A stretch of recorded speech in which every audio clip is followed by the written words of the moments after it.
Good evening, everyone.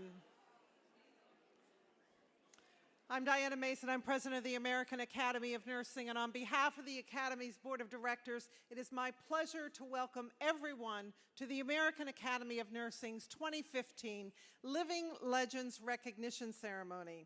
For those of you who are just, yes.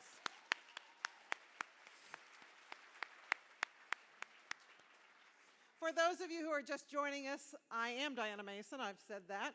After an excellent day of thoughtful dialogue on nurse leaders driving health policy, I can't think of a better way to culminate today's events than to be here at this podium to recognize and celebrate nurse leaders who have left an indelible mark on the nursing profession.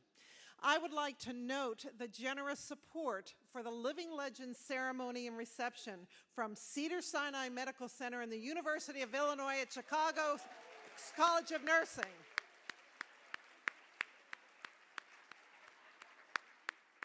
Their support helps to make this a very special night. Now, before we begin with the Living Legends, it is my honor to announce the 2015 Civitas Award recipient.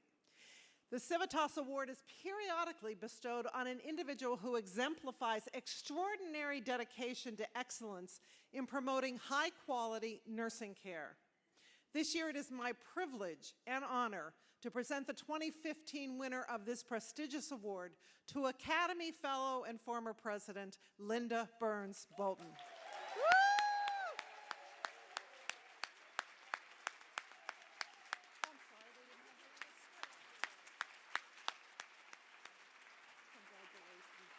Come over here, stand here.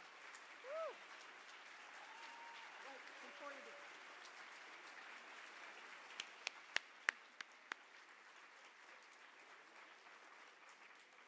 So, not that I have to, but let me tell you why. Dr. Burns Bolton's sustained leadership in nursing is really remarkable, as many of us know. She has served as the president of 3 national nursing organizations, including the Academy. Her position on the board of trustees of the Robert Wood Johnson Foundation and vice chair of the Institute of Medicine's Future of Nursing Committee have ensured that nursing is viewed as integral to advancing the health of individuals, families, and communities. Yes.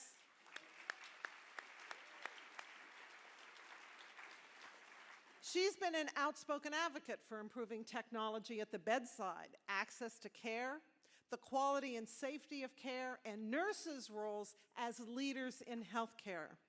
I was able to experience and benefit from Dr. Burns Bolton's leadership firsthand during my first term as secretary of the Academy when she was the president. She was awesome. She has been an invaluable role model, both professionally and personally, for me and countless others in this room and outside of this room. She is a phenomenal nurse, a phenomenal woman, and a phenomenal human being. Dr. Burns Bolton, on behalf of all of us in the American Academy of Nursing, it is my pleasure to honor you with the Civitas Award.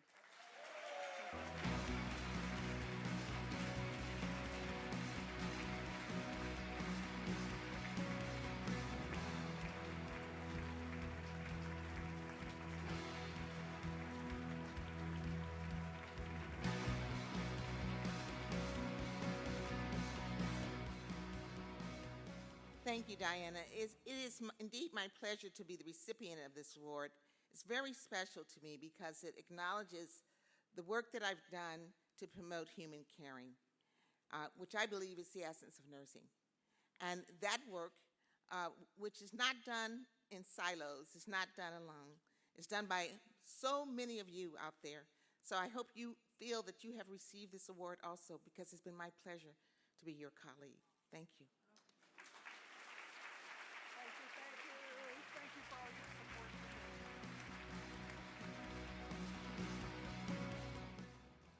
Phenomenal women.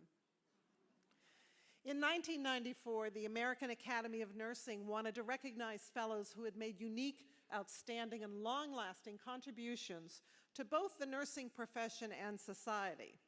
Thus, we honor these distinguished individuals as living legends.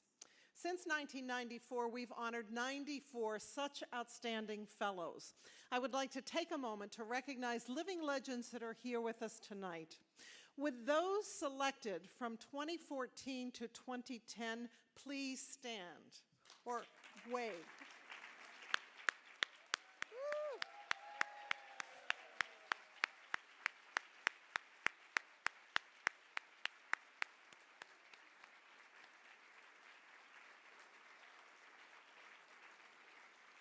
Would those selected from 2009 to 2000 also please stand?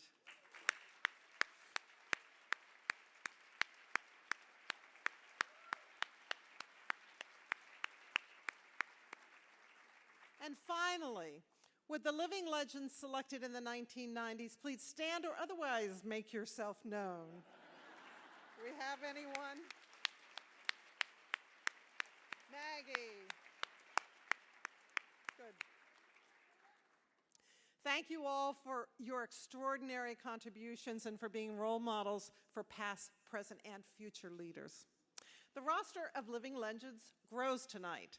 We are thrilled to be here this evening to recognize outstanding nurse leaders whose contributions have shaped and advanced the nursing profession and healthcare in this country. Because of them, nursing has become the intersection of research, science, policy, and humanistic care. Tonight, we honor 5 fellows who epitomize this extraordinary intersection by proudly naming them our 2015 Living Legends. Joining me to recognize these exceptional nurse leaders is the Academy's President-elect, Bobby Berkowitz.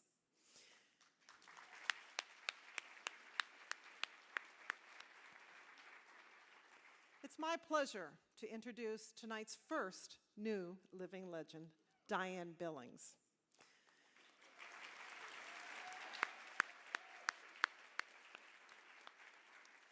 Legendary work emanates from legendary individuals, and there's no doubt that this evening's first award recipient, Dr. Diane Billings, is legendary. Dr. Billings has shaped the national agenda for nursing education on many fronts, including developing and testing best practices for teaching, expanding the adoption of best practices through her service to nursing organizations, and advancing the science of nursing education.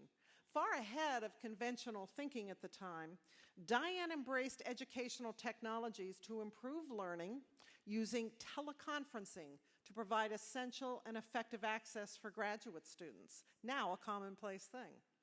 Dr. Billings shared her findings and experience with others in her article, Framework for Assessing Outcomes and Practices in Web-Based Courses, and by authoring 2 AJM Book of the Year Award works, Computer-Assisted Instruction for Health Professionals and Conversations in E-Learning. To ensure that the larger nursing profession was able to benefit from her ingenuity and expertise, Diane sought and received numerous local, state, and national grants, notably a grant from the Fund for the Improvement of Post-Secondary Education, or FIPSE, as some of us know it, to develop an online community of practice. Dr. Billings also served as consultant and faculty for the HRSA Faculty Development Collaborative Health Information Technology Scholars Program, which prepared faculty to integrate technology into their academic programs, and look at where we are today. Accurately depicting the designation Living Legend, Diane continues her work in developing faculty, recently as the principal investigator for a 6-year grant from the Robert Wood Johnson Foundation's New Jersey Nursing Initiative to develop and implement the Faculty Preparation Program that prepares MSN and PhD students for faculty roles in New Jersey. Dr. Billings continues to shape the nursing profession as the Chancellor's Professor Emerita at Indiana University School of Nursing in Indianapolis. Now let's have Dr. Pamela Jeffries, one of Dr. Billings' sponsors, say a bit more.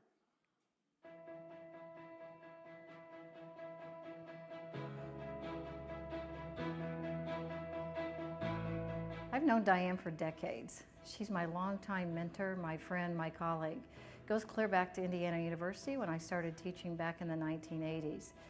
And I was a young faculty, but I got hooked with Diane because I think we were just birds of a feather, really. We both appreciated teaching in the academic setting. It was all about quality education. It was all about our learners and trying to make them learn better and provide all that quality education. Diane is such an extraordinary role model, and I can speak not only for myself, but thousands of other nurse educators and researchers. She's just a living legend. She's an educator's educator. We all know Diane. From her book, Teaching and Nursing, it's on the 5th edition, to all her publications. She's got sentinel articles on online teaching and learning, emerging technologies, best practices in teaching and online. Everybody knows Diane in the education world and nursing education research. Not only was she a facilitator in the academic and education world, but also in my research in nursing education. She was my mentor, and we were research collaborators and colleagues. I remember one big grant from the Department of Education we got in, it was in the 90s, but it was big for us. I learned a lot from Diane. She was the PI, I was the co-PI, and that was a really big start for us. Diane has advanced the profession through her mentorship, her scholarly works, her models of education, and through the use and advancement of the emerging technologies to prepare students and educators for the next generation to care for our patient population today. Diane's contribution to nursing history, it will be in nursing education, and it's through her textbook, Teaching and Nursing. It's on its 5th edition, and thousands of nurses in not only master's but doctoral programs in education preparing for the nurse educator role have used that book. That's her mark. Diane has inspired me every step of the way, whether it's in education, research, or my professional service.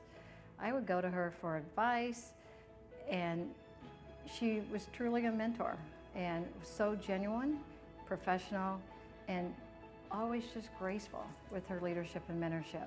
I couldn't ask for any more. I think back as I reflect really over 30 years, I don't even think there was a time that she even got upset. She was that type of person.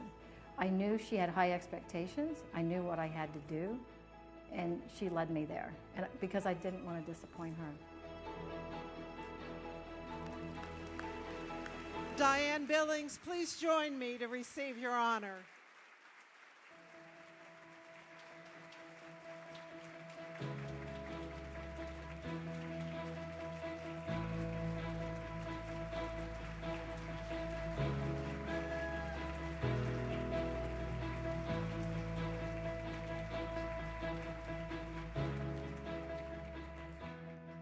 Thank you, Pam. That was lovely. I'm not going to say any more because I don't have enough Kleenex. But this is really an awesome moment for me because I did not begin my career with legend potential. True confessions. I received a D in my first nursing course. And 2 other courses besides. Being in North Carolina in the spring and in love, it did not work so well for me. And at that time, I was not even sure that I would still be living when my parents received my grades, because back then, the parents got the grade report. But in the end, I received an A in French. And that balanced out the D's, and my parents gave me a reprieve and sent me back to school. So I went back and graduated.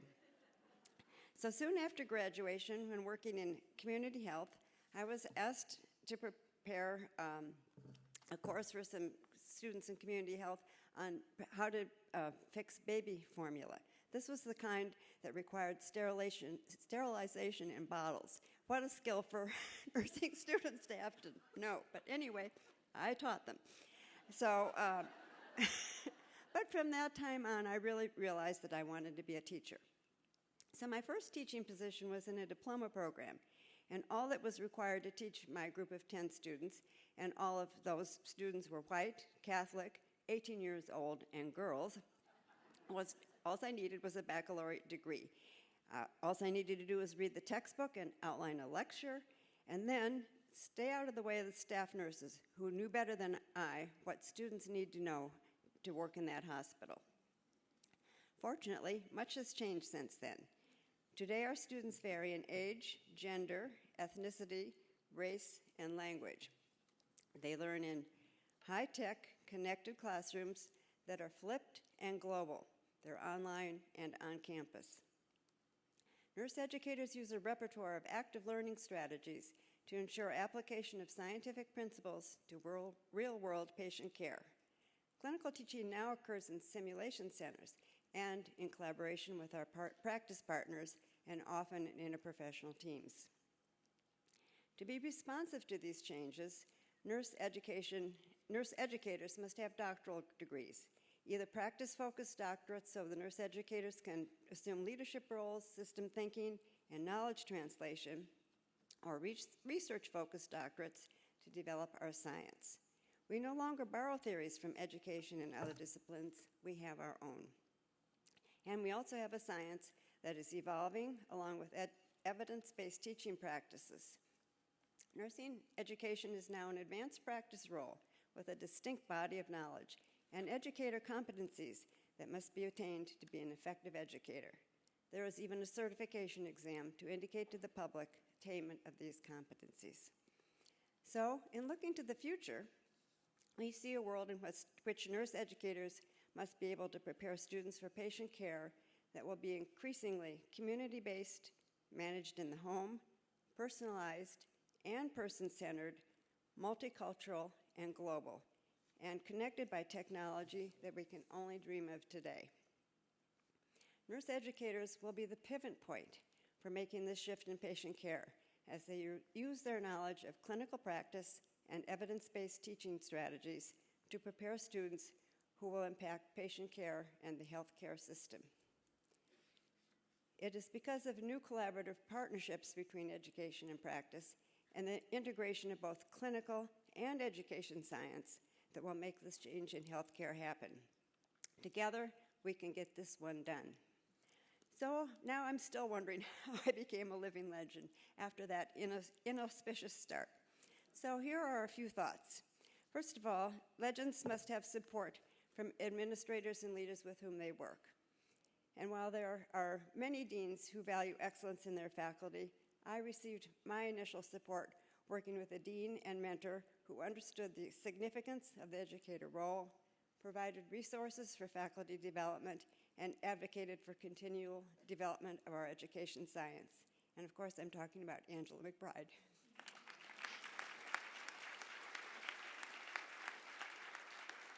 And legends, I have noticed, have large networks.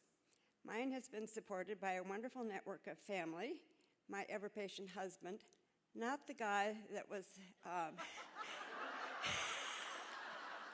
spring semester in North Carolina, my children and grandchildren, and my many colleagues. Particularly, I want to say hi to my research partners. Pam told you a little bit about them. We call ourselves the Sisterhood of the Health Information Technology. So Pam Jeffries, thank you, Marianne Rizzolo, Helen Connors, and Diane Skiba. So I'm also going to give a shout out to Judy Halstead and many colleagues with whom I have collaborated to share our experiences with students and other nurse educators. And I think about half of you in this room are among that group, so I can't begin to say thank you to everyone, but you know who you are. So this network has shared my passion for developing and advancing the science and the role of nurse educators. Teaching is not a solitary experience, nor can our knowledge be generated in a vacuum.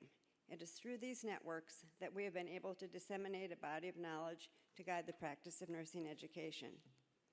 Legends are also supported by their participation in professional organizations.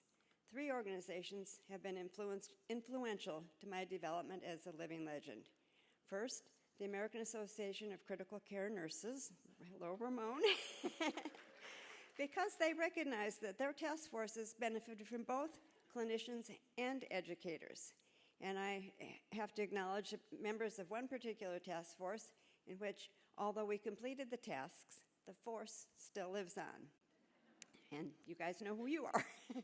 I also want to recognize Sigma Theta Tau and the National League for Nursing for their support of the use of technology in nursing education, their funding of our research, and offering much-needed leadership development programs for nurse educators.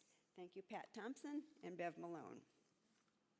So I want to close by thanking the members of this academy for recognizing me as a living legend and my many, many colleagues who have been on this journey with me.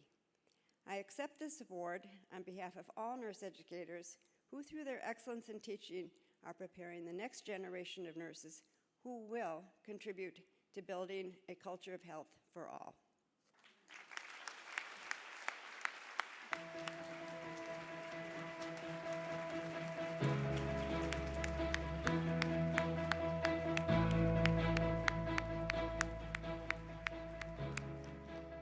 Yes, school days.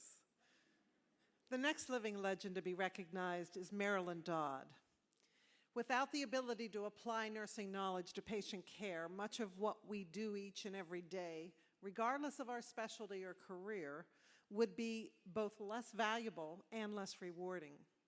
Our next 2015 living legend, Dr. Marilyn Dodd, has dedicated her life to ensuring that patients are the intended and true recipients of all the skills, care, and expertise that the nursing profession has to offer.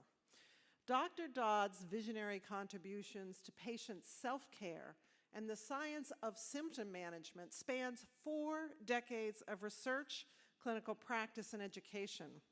A true pioneer, Dr. Dodd recognized the importance of outpatient cancer treatment, ingraining self-care into practice long before its incorporation was required. Marilyn's unending commitment to the care of patients battling cancer earned her the American Cancer Society's Professor of Oncology Nursing honor. Crossing over the practice boundary of oncology as well as the physical boundaries of countries, Marilyn's tested self-care model was extended to become the Pro-Self Intervention Program, now in its 8th generation of clinical trials. The program provides relevant information, self-care skills, and support to patient and families of all specialties and nationalities. Her commitment to care as experienced through her patient's perspective led Marilyn to write Managing the Side Effects of Chemotherapy and Radiation, a layperson's handbook. These accomplishments speak to why Dr. Dodd received the Baxter International Foundation's Episteme Award, which acknowledges a major breakthrough in nursing knowledge development that results in a significant and recognizable benefit to the public. Along with commitment, Dr. Dodd has always understood that evidence-based science is the other essential half of the equation for improving practice and patient outcomes. To advance knowledge in the field of symptom management, Marilyn, along with her colleagues, established the University of California, San Francisco Center for Symptom Management in 1994. The center brought together faculty members conducting research in different settings and with diverse clinical populations. Further advancing the science behind the care, in 2002, Marilyn presented her research on symptom clusters at the NIH-sponsored State of the Science in Symptom Management meeting, which initiated an important dialogue leading to subsequent investigations on the effect of concurrent related symptoms on patient morbidity. Her exquisite research skills and contributions were aptly recognized by Sigma Theta Tau in naming Dr. Dodd a charter member of the International Nurse Researcher Hall of Fame. Dr. Dodd's sponsor, Dr. Barbara Given, will add more.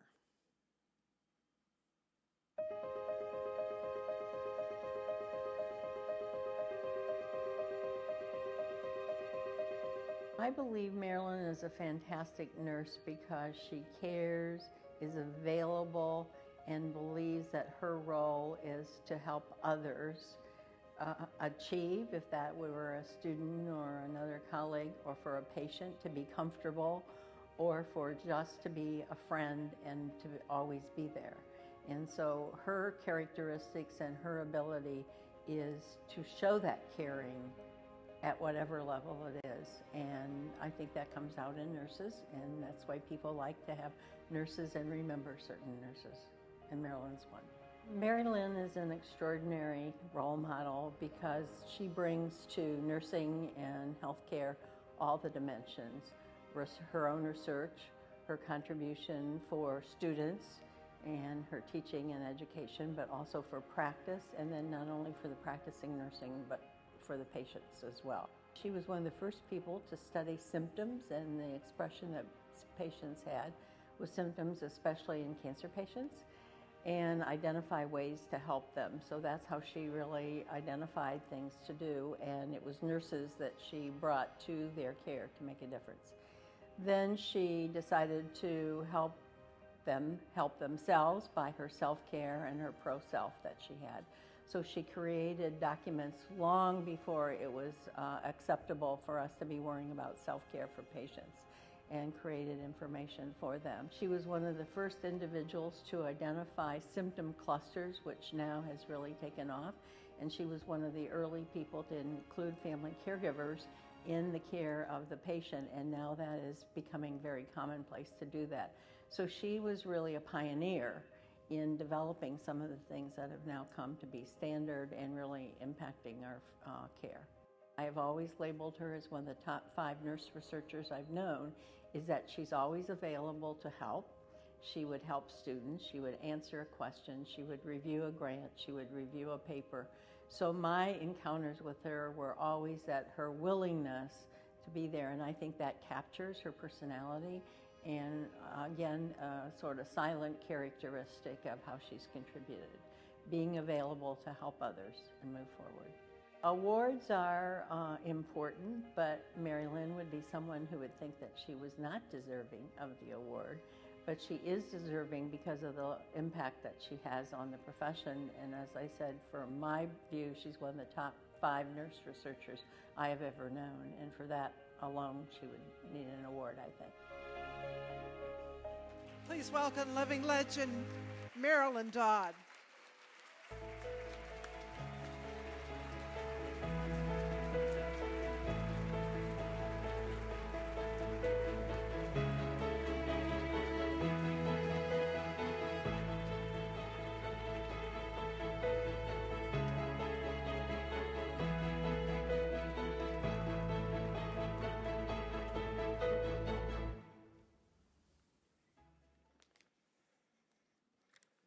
Hello.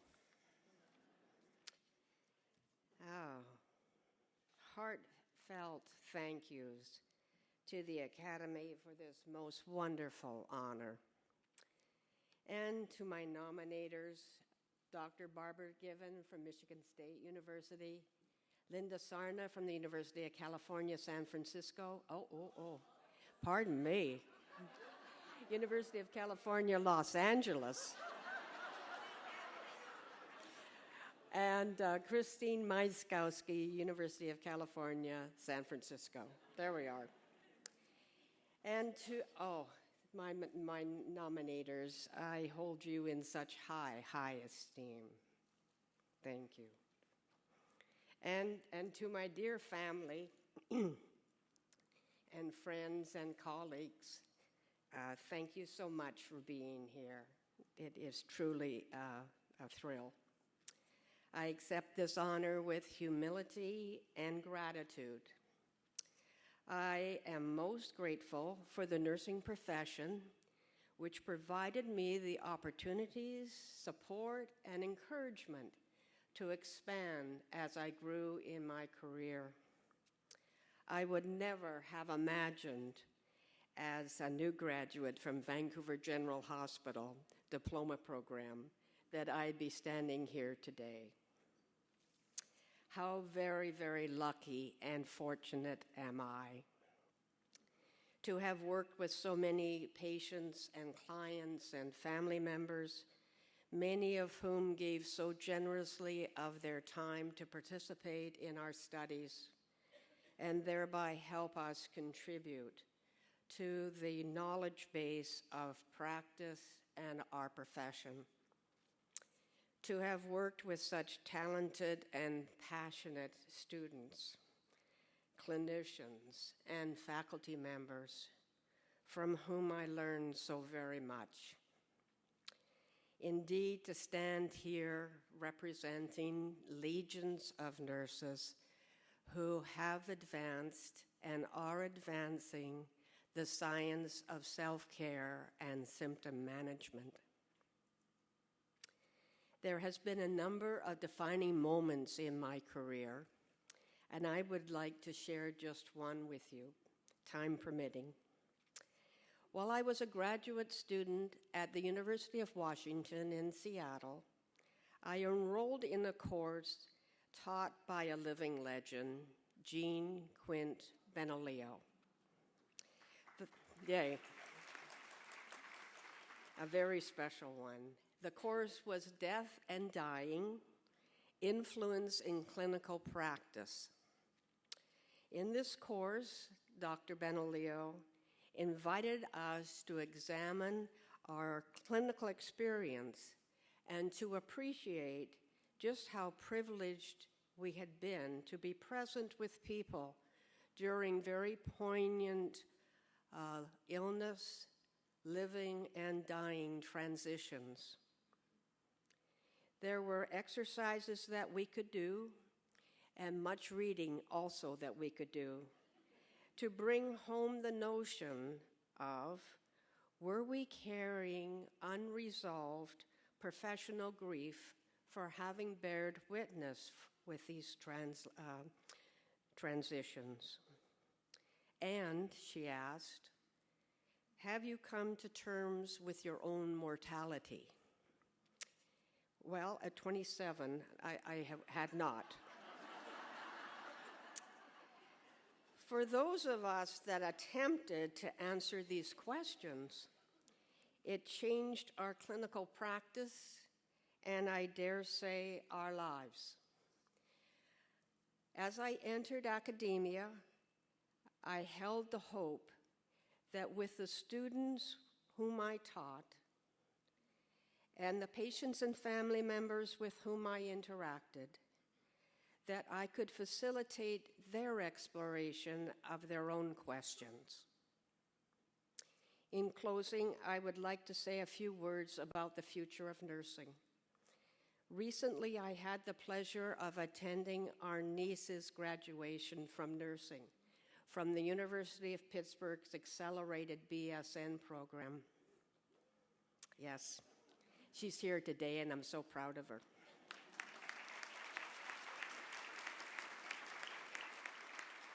In listening to the graduation ceremony speakers, and to our niece, and to her classmates, and to her nurse friends, I was left with the profound sense that our profession has a very bright future.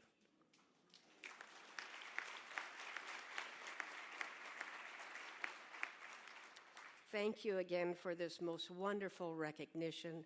I could not be more thrilled. Thank you.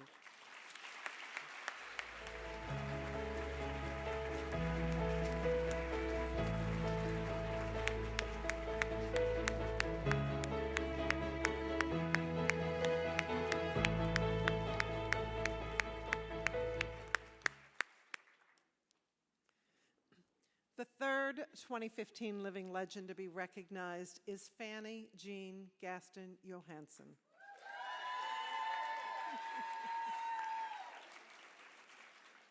The amazing accomplishments of individuals continue with this living legend, Dr. Fanny Gaston Johansson.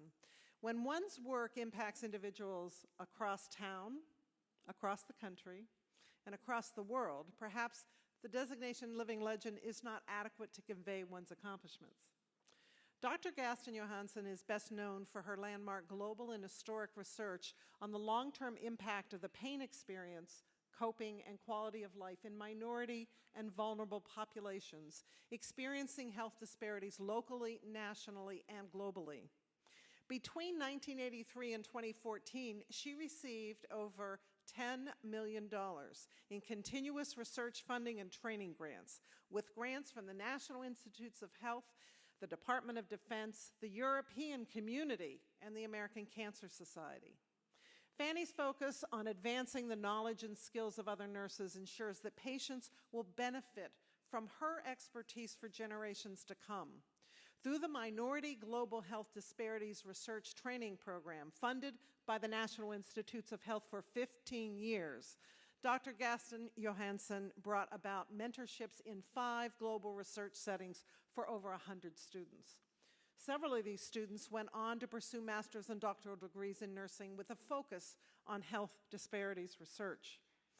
Dr. Gaston's groundbreaking scientific achievements were accompanied by much-deserved groundbreaking professional achievements as well. In 1993, Dr. Gaston Johansson became the first African-American woman to receive the LCM Lawler Endowed Research Chair at the Johns Hopkins University School of Nursing.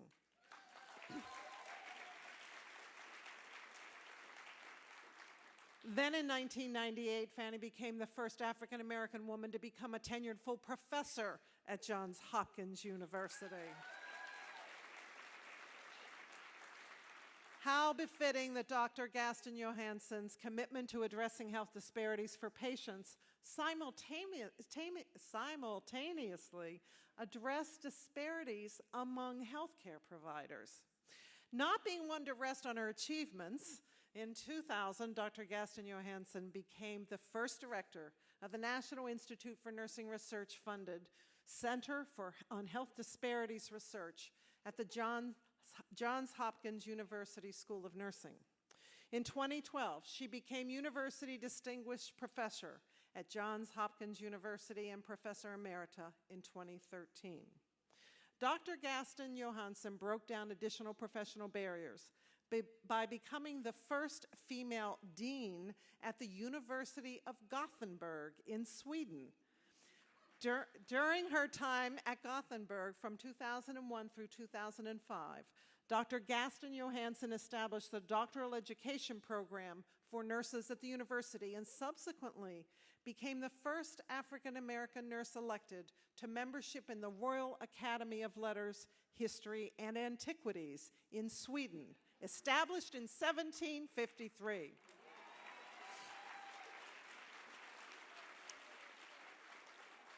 And Dr.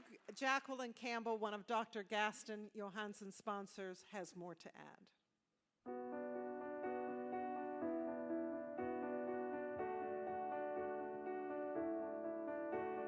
I first came to Johns Hopkins in 1993, and so did Fanny.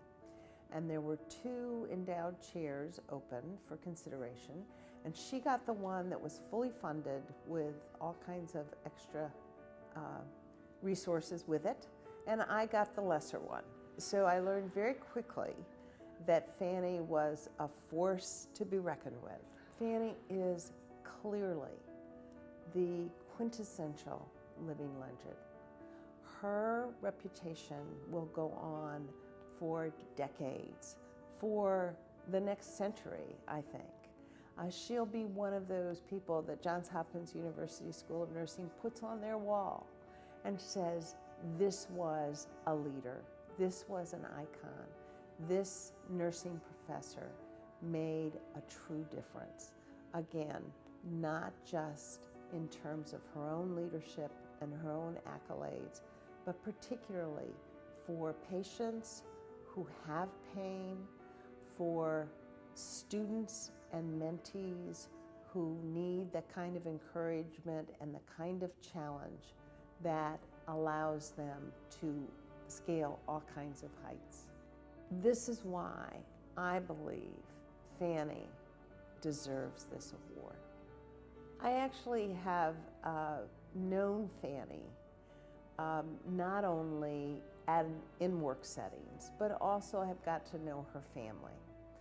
She has amazing children who I am sure are here tonight, who would support her for anything, and who really watch out for their mother because she has so much watch out for them.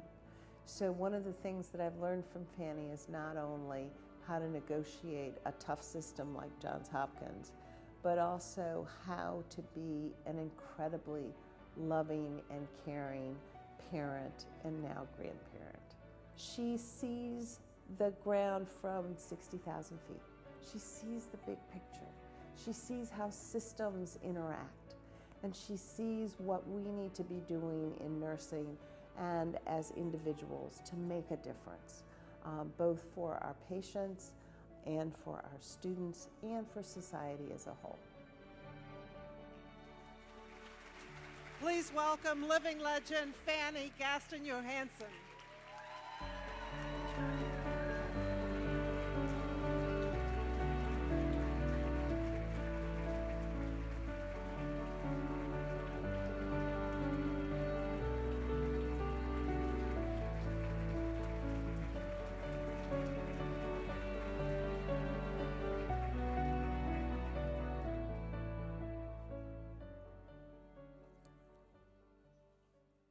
Thank you, American Academy of Nursing, for this award.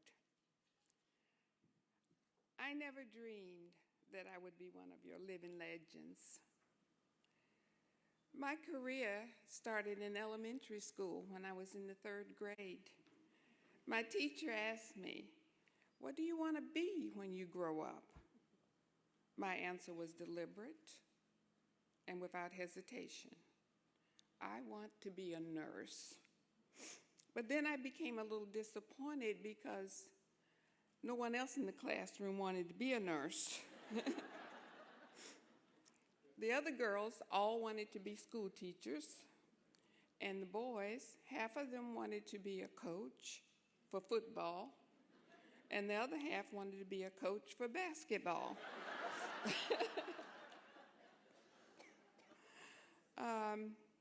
Well, anyway, I later graduated from Winston-Salem State University with a degree in nursing, my alma mater, historically black college, and I received a stellar education there. And thank you, Dean Peggy Valentine, who is here tonight, for maintaining the quality of the school. I received a master's degree from the University of California, San Francisco, and a PhD from the School of Medicine at the University of Gothenburg, Sweden. I thank all of these institutions and their faculty for teaching me how to, 1, think critically, 2, seek answers to important but tough questions, 3, make important career decisions, and 4, produce outcomes that are important to the health of all people of the world, including health disparities populations.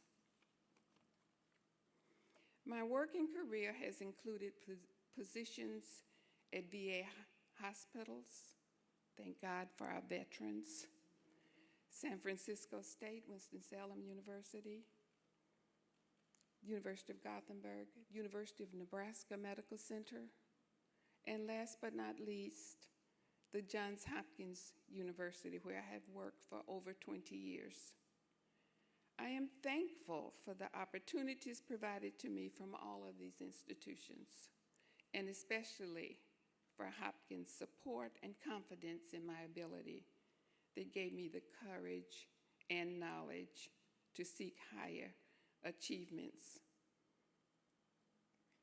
I thank Dean Emeritus Martha Hill for recruiting me to this fantastic institution. I would also like to thank the Dean of Johns Hopkins University School of Nursing, Dr. Patricia Davison, and her support team for taking the lead to make sure I was considered for this award. And most importantly, a genuine thanks to my 3 renowned sponsors, Drs. Martha Hill, Jackie Campbell, and Marie Nolan. They knew my life's work and wrote outstanding letters of recommendations about my accomplishments to the Academy. We all know that it takes a village to bring home to Hopkins an award of this magnitude. I wish to thank my children, Patrick, Christian, Nicholas, and Andrea. Can you just stand up so everybody can see how tall you are?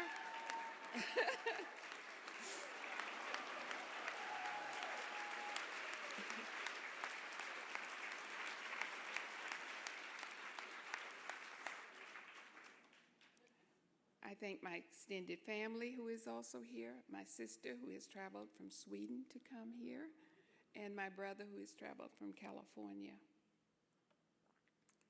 And I thank my friends who are here. I thank them for all of their support that they have given me throughout the years. They've never wavered. What a glorious evening this is for all of us. Thank you.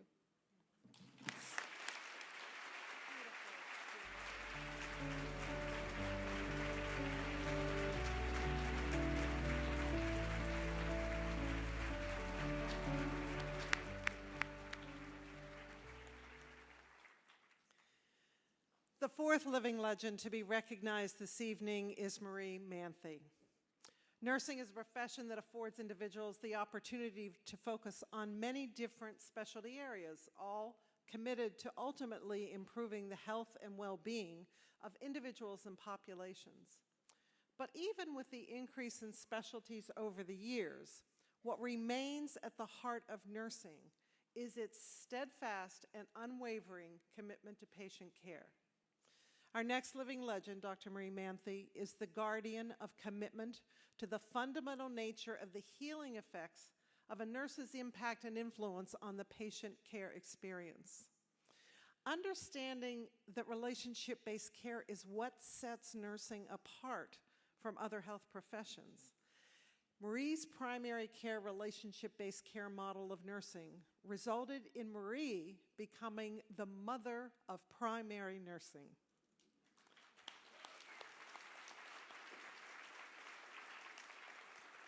Recognized as the gold standard of nursing care throughout the world, Dr. Manthe's model positively influenced generations of nursing leaders. Dr. Manthe emphasized the fundamentals of nursing, anchoring her primary care model in three core concepts: responsibility, authority, and accountability. Notwithstanding one's area of focus, these three core concepts serve to bring about improved patient care through exemplary nursing. In 1979, Marie founded Creative Healthcare Management, a healthcare consulting company that operates throughout the United States and abroad, and whose very foundation is the relationship-based care delivery model.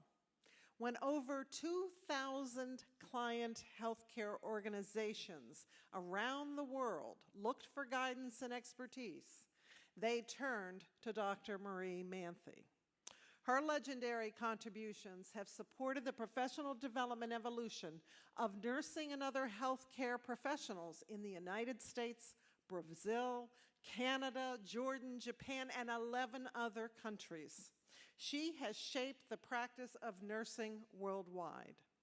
It is no wonder that in 1994, Marie was one of only 4 American nurses elected to the Royal College of Nursing.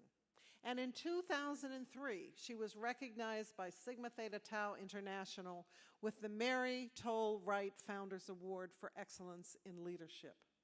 This evening, it is the American Academy of Nursing's opportunity to honor the mother of primary nursing by naming her a living legend. Dr. Daniel Pessett, one of Dr. Manthe's sponsors, will add more.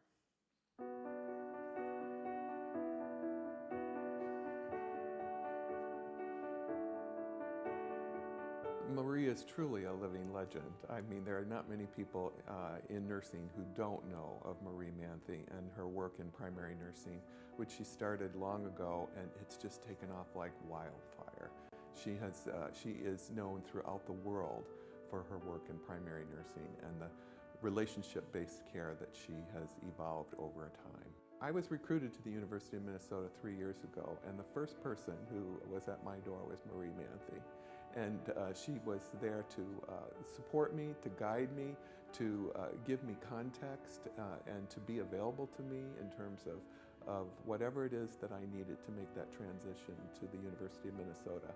And she continues to be a confidant and a coach and a mentor and an inspiration. At the University of Minnesota, long ago, Marie started this model of nursing, primary nursing, on one unit, and it has gone viral. I mean, it's now being the gold standard of nursing care across the world. She's consulted in Britain, Ireland, Germany, India, Turkey, South America, and she developed her company, Creative Healthcare Management, and that company has consulted with healthcare institutions also around the world. And so she has got a spirit and a passion for nursing and the nurse's role in nursing in terms of accountability and responsibility, and she is grounded in the power that nurses bring to the bedside.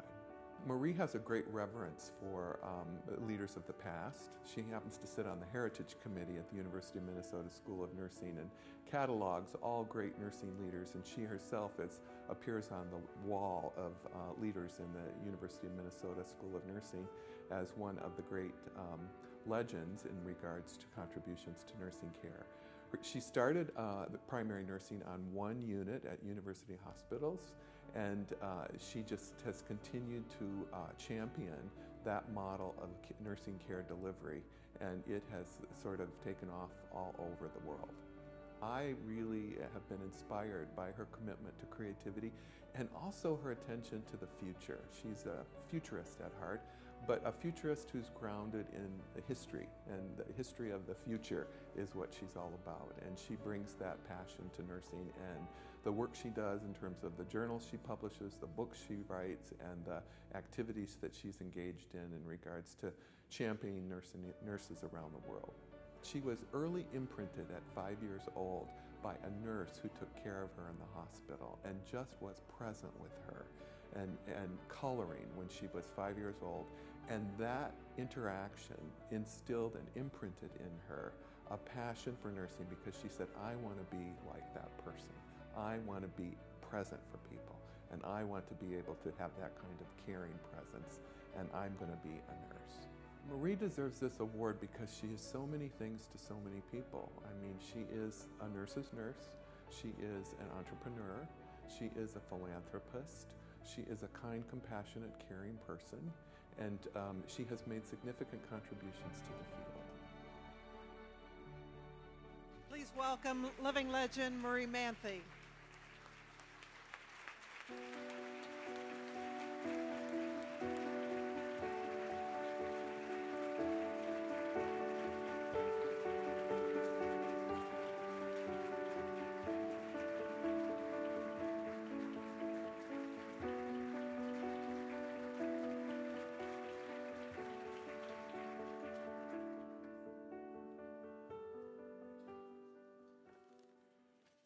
Wow.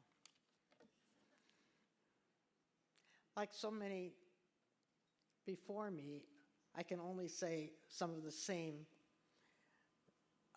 words. I am almost overwhelmed with gratitude. I never, ever, ever thought this would be part of my life. And I've always wanted to be a nurse.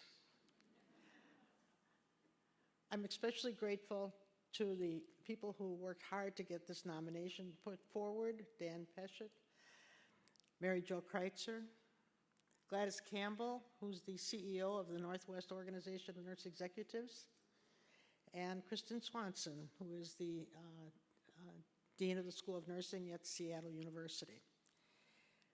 I appreciate so much the work that they did and allowing this recognition to come to the work of so many of us in advancing the nurse-patient relationship as the primary vehicle for nursing practice. In particular, in recent years, the University of Minnesota has in so many ways supported this work, and I'm particularly grateful to the faculty and the dean of that school for understanding the importance of this and helping it become more well understood.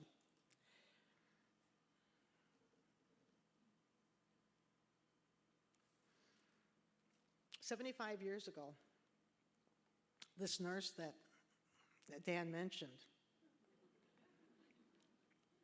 colored in my coloring book. That's what she did. I was at St. Joseph's Hospital in Chicago, and I didn't know why I was there, and my parents had left me there, and they didn't tell me they were going to leave me. And they only told me I was going to a big building. And at that time, visiting hours were 1 hour, twice a week, one parent. And I didn't understand why I didn't see them. And when they did come, there was a very painful procedure done. And so when I did see them, I would hurt for days afterwards. And in that context, all I know she did was color in my coloring book. But it was that moment of absolute caring that healed me. It literally healed the pain inside of me, and I knew that that's what I wanted my life to be about. There was never any doubt. When I was growing up, we got the doctor nurse kit for Christmas every year. I did, and I'd throw away the doctor part.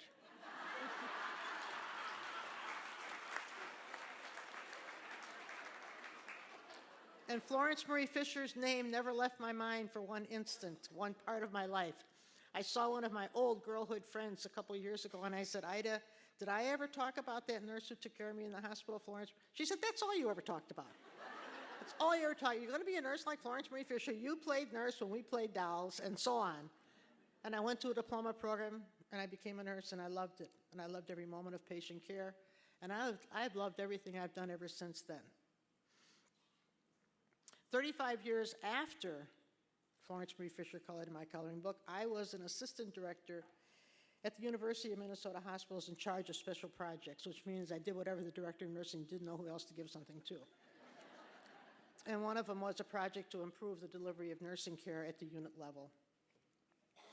And by this time, I had received my education, my higher education from the University of Minnesota, bachelor's and master's in nursing administration. So I came into this work of improving nursing practice at the unit level and began to move in directions that I really wasn't qualified to move, and I really didn't understand exactly what was happening. But after a short while, we actually gave the nurses permission to change the way they were delivering care. And so although I wrote the book about primary nursing, the definitive book in 1980, I didn't create the model. And it's very important, I think, for all of us to understand that it was a model that was created by the staff nurses being permitted to design a delivery system that was really congruent with their values and education. I think that is why there is an inherent integrity and logic behind primary nursing, that everybody understands this is what nursing is about. This was a time of great learning for me, and the three elements that Diana talked about, responsibility, authority, and accountability, became clear not only in defining the nurse's role, but as I came to understand the power behind that concept of responsibility, authority, and accountability being one phenomenon. As I began to understand that, I began to see applications for it everywhere, and I now understand it to be universally applicable. This is the theoretical model that we should be using. This is the basis for organizing everything. It is a basis for organizing healthcare institutions. When this is intact, the organization is functional. It is a good basis for organizing academia. It is an organizational process. But it also has to do with our personal life, with our personal relationship. And I learned that in order for anyone to actually experience authority in their own life, they have to accept responsibility. And that in doing this, an individual becomes empowered and can leave victim thinking behind forever. This is about consciousness of choice, and that can permanently replace victim thinking in an individual and in a whole profession.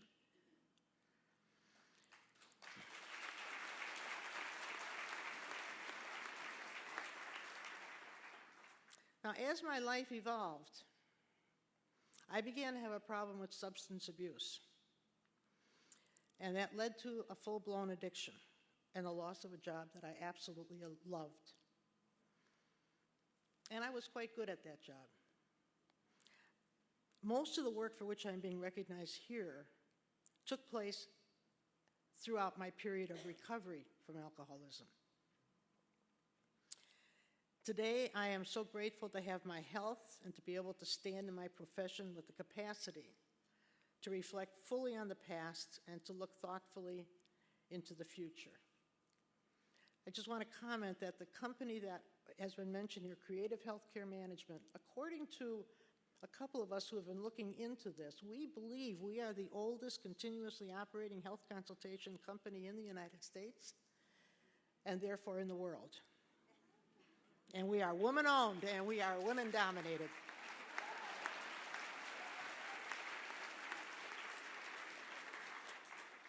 They say that where you stand determines what you see. And I am so grateful to be here today, seeing all of you, and still being in love with the profession that Florence Marie Fisher invited me to join. Through nothing more than her highly attuned care of me as a person, coloring in my coloring book when I was 5 years old. That is the power of nursing.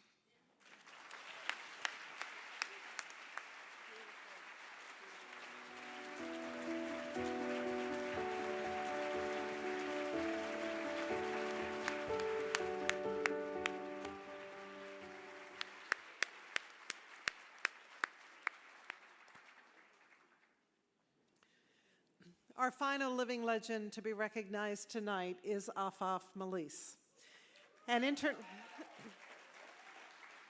internationally renowned nurse scientist and medical sociologist. Dr. Malise's 47 years of scholarly contributions have informed generations of nurses around the world, influencing education, practice, and research. Her writings and research have had an impact on advancing nursing knowledge in global health, women's health, culturally competent practice, and on the epistemological analysis of the discipline of nursing. Much of Dr. Malise's life's work has been dedicated to uncovering the experiences and the voices of vulnerable women who are burdened by societal inequities, multiplicity of roles, differential compensation and rewards, and the gender divide. She used this knowledge to redefine women's work and contributions and to develop transitions theory, a theory used globally and translated into policy, research, and evidence-based practice. A reflection of the international impact of Dr. Malise's work is evident in her worldwide consultations in over 40 countries, invited keynotes and mentorship of hundreds of students, faculty, and clinicians and administrators, for which she has received many mentorship awards.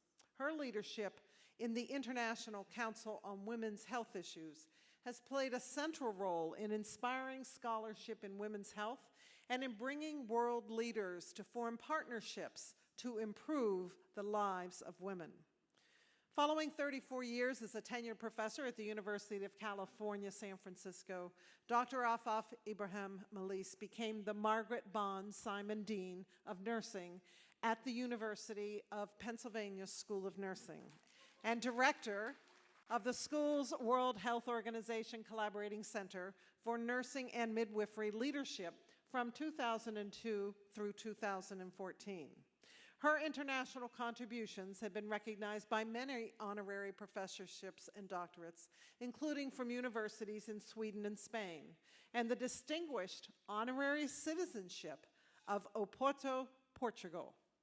And Dr. Azita Emami, one of Dr. Malise's sponsors, has more to add.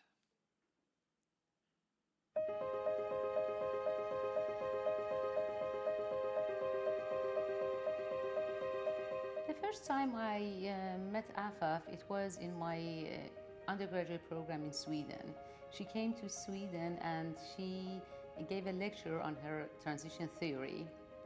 Her presentation was so awe-inspiring that I, on the spot, decided to have her as my role model. And then later on, many years later, an opportunity was given to me and I went to UCSF School of Nursing for a doctoral fellowship. And at that time, Afaf was a professor there. So she became my mentor, my guide, and my champion. Dr. Afaf Melis has combined remarkable vision, extraordinary intellectual capacity, boundless curiosity, and a powerful advocacy into a leadership package that has changed the lives of many individuals, the curriculum of many nursing programs, and the healthcare policy of many nations. Afaf Melis was the Dean of the School of Nursing in Kuwait. At the graduation ceremony, she was told that she shouldn't sit at the first row together with some prominent male leaders as secretaries of education or health. And she also was told that she should cover her hair. So when the ceremony started and the participants were seated, she confidently walked down to the first row and just sat down. As you see in the picture, her hair was not covered. She has always advocated for injustice, for women's freedom of choice, and for women's equality. And we see it in her studies, in her scholarship, in her leadership, and in her advocacy wherever she is. When she has her mind on something and she believes that this is the right thing, she will make it. And it's so energizing and so inspirational that you just want to follow her. You want to model her. She has been a wonderful mentor for me throughout my professional career. She has always made sure that I'm aware of what I am able to do, and she has been with me, enjoying my achievements and weathering my challenges. I just love her. Welcome, living legend Afaf Melis.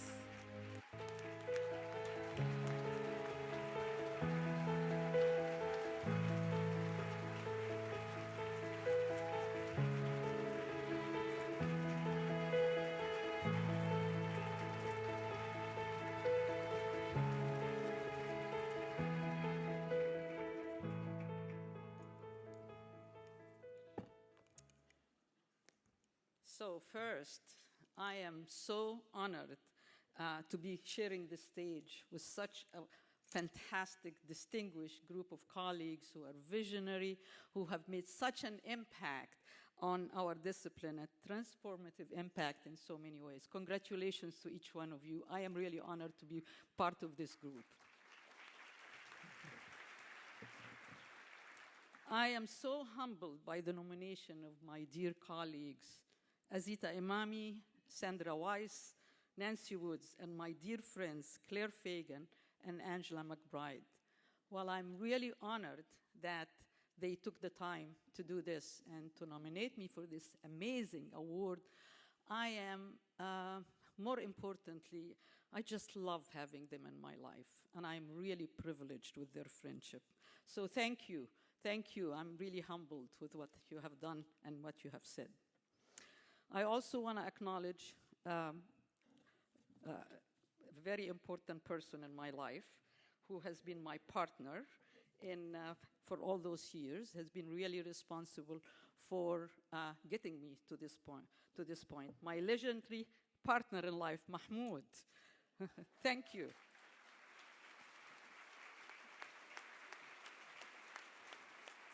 I owe so much to you, more than any words can express how I feel about our relationship. So, an Egyptian-born husband who thought he knew what was ahead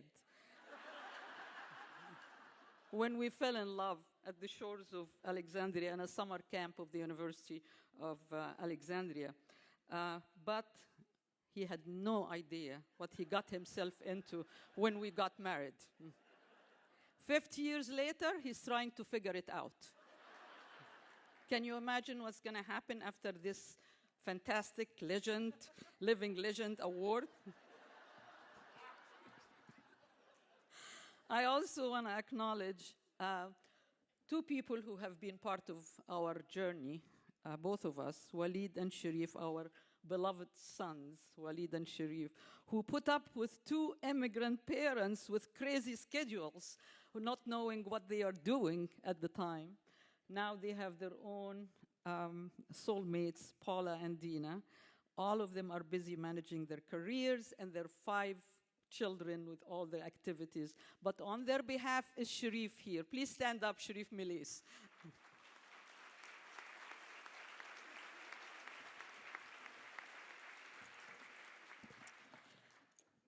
So I know that there are so many people happy to see me up here today.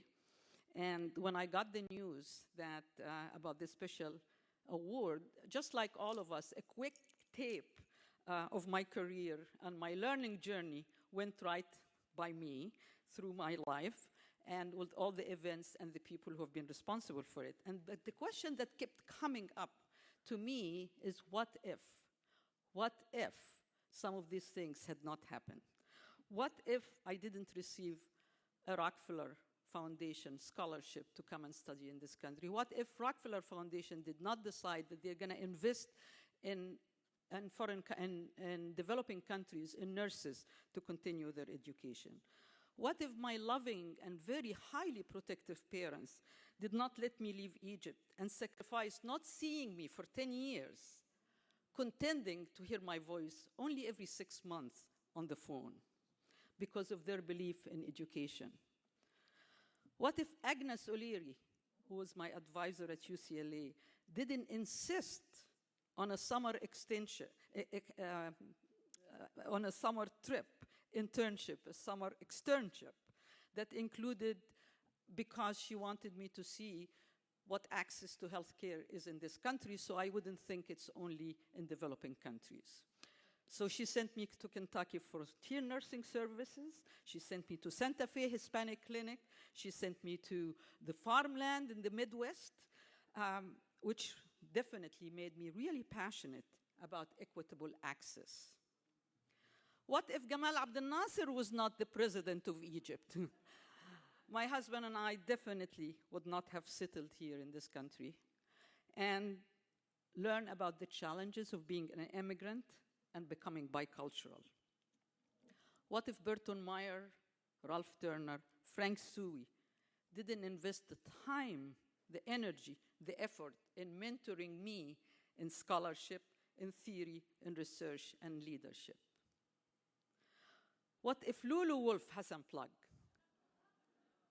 did not proactively recruit me to teach at UCLA for my very first job in this country, but insisted before she offered me the job that I should go across the country and see if there are other deans who would want me?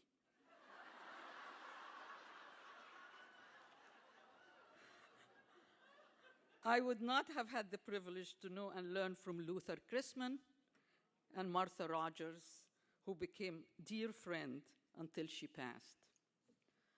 What if Dorothy Johnson did not ask me to teach the first theory course in this country, taught by her, planned by her, through which, with my students, we found out that there are silos between the theorists, the researchers, and the clinicians and the practitioners, which shaped a lot of my writing later on. What if my dear friend, my childhood friend, Saadiyya, who was the daughter of the doorman, was not sent away by her loving family to get married at the age of 12, and I didn't get to see her again, ever? What if women from all over the world and from many cultures didn't share with me their life narratives, trust me with their life narratives, which included oppression, subjugation, as well as resilience and confidence and power, which made me passionate about empowering women? What if I didn't have the privilege and the opportunity to learn about scholarship, citizenship, and leadership from many distinguished colleagues at UCLA, at UCSF, and at Penn, and dozens of other universities, which made me a staunch supporter for different ways of scholarship and for developing knowledge. What if I wasn't nominated to this wonderful organization 40 years ago, which gave me the opportunity to dialogue about issues that are dear to my heart, dear to many people's hearts here, with so many accomplished colleagues?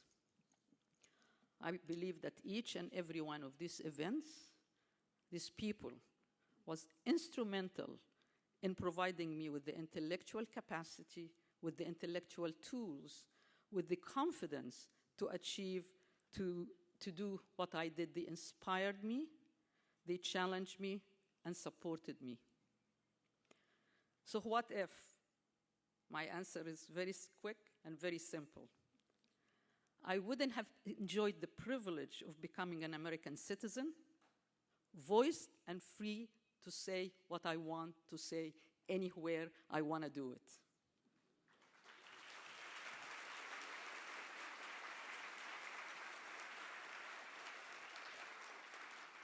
But more importantly, I would not have enjoyed being welcomed to so many hearts, so many organizations, so many homes, and so many universities. But also, I would not have experienced the disadvantages and the lack of privilege as a minority immigrant woman from a developing country who never lost her accent, who was marginalized at times, excluded at others because of gender, because of heritage, and probably more recently because of religion. I would not have painfully learned about prejudice, embraced those experiences that are profoundly transformative, owned them, transcended them. And let me tell you something, all of you, members of this fantastic organization, have been instrumental in the success of this journey. But there is one particular group of people to whom I owe so much to what I have become and what I have achieved. And these are my mentees, who also didn't know what they got themselves into. Many of them are in this very distinguished audience, and they never exceeded my expectations, but they definitely exceeded my capacity. So what if I didn't mentor this remarkable group of scholars and leaders? Sandra Wise, Azita Imami, Kathy Dracup, Marianne Hattar-Polara, Deanne Macias, Marty Douglas, Pat Stevens, Joanne Hall, Sirion Sindhu, Emporn Rathenthorn, Unuk M., Alice Rizayan, Doris Schaefer, Karen Schumacher, Naomi Siboni, Pat Jones, Maria O'Rourke, Chris Coleman, Pilar Bernal, Jude Spires, Paulina Van, Diana Jennings, among many other colleagues, mentees all over the world. They have been the sages in my stage, and I have been the guide on the side. And I honestly believe I am only on this stage because it is their starlight is shining on me. I can't thank you enough, and I thank you for being in my life and being my friends. I'm privileged to have to continue to have them in my life. Thank you all. I will enjoy being a living legend until I become a dead legend.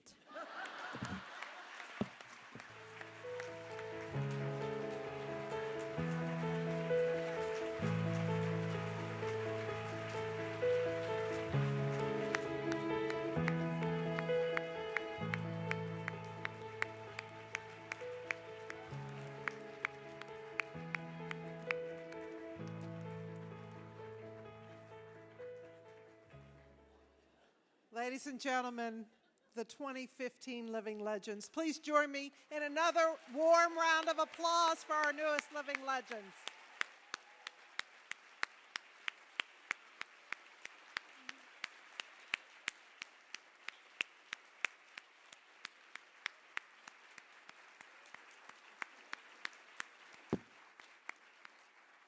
Phenomenal women. This is not the end of our celebration. In the Constitution Ballroom, one level above us, we have a wonderful jazz band and reception in honor of our living legends. Please join me in continuing the celebration of these nurse leaders. Have a wonderful evening, and thank you.